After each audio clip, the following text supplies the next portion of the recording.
Tom Friedman tells us that in the next few months, the United States may see an energy crisis with huge consequences. Who is to blame? We'll explore. But first, here's my take. After an 8-month review of America's trade policies toward China, the Biden administration has concluded that Donald Trump was right and Joe Biden was wrong. You see, on the campaign trail, Biden relentlessly attacked Trump's tariffs on Chinese goods, calling them disastrous. Now, he has adopted those same disastrous policies. In fact, candidate Biden was right. Trump's tariffs did not work. China's behavior did not change, high-wage jobs did not come back, and while the U.S. deficit with China decreased, this caused the overall U.S. trade deficit to go up.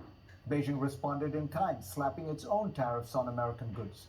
One 2020 study found that approximately 100% of the costs of the U.S. tariffs on China were paid for by American consumers and businesses. A 2021 study found that the tariffs cost the U.S. economy up to 245,000 jobs.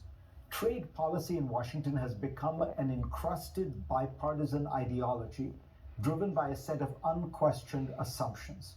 But as Adam Posen, president of the Peterson Institute for International Economics, points out in a brilliant foreign affairs essay, every one of them is wrong.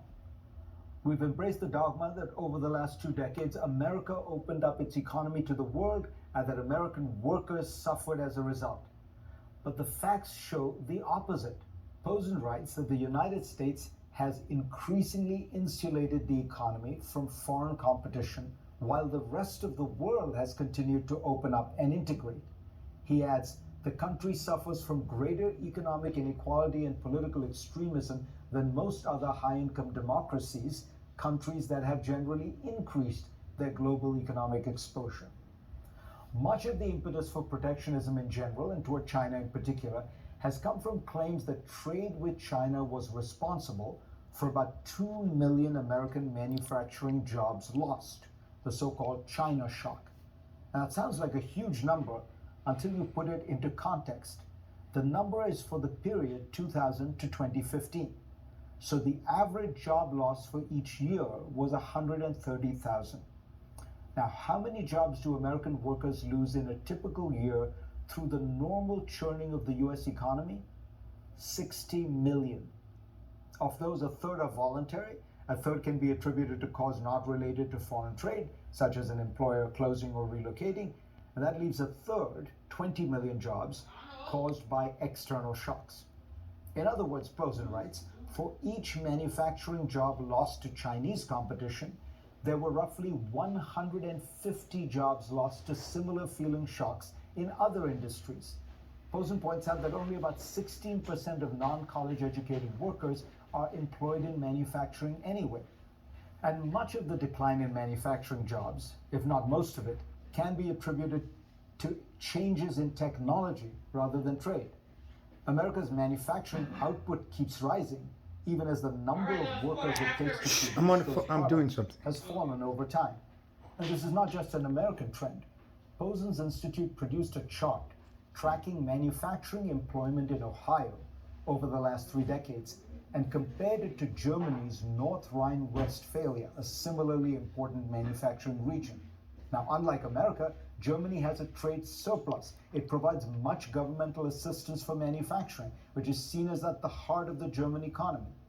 Yet the job losses are even more pronounced in that region of Germany than in Ohio.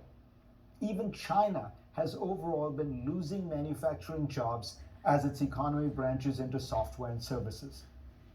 It's also worth noting that manufacturing jobs in the US are mostly held by workers who are male and white. A policy that obsessively focuses on them devalues the many good jobs in other sectors which have more women and minorities working in them. These groups, being poorer, are also disproportionately impacted by the higher cost of tariff-affected goods. Very simply, more protectionism means more economic pain for the vast majority of America's middle-class workers. Posen points out that the chief reason for many of America's economic inequities and discontents is not open trade, but stingy domestic spending. He argues that all workers would gain from a more secure safety net, one in which benefits like healthcare are portable and not tied to employment. That's where misguided market economics have distorted public policy. More and better benefits of the very kind Joe Biden is now proposing would help displaced workers, reduce inequality, and improve job readiness for everyone. Saying all this sometimes feels pointless. Protectionism has become one of those zombie ideas that continue to move forward despite all the evidence showing them to be wrong. Most worryingly, it's part of a sea change in America's basic outlook.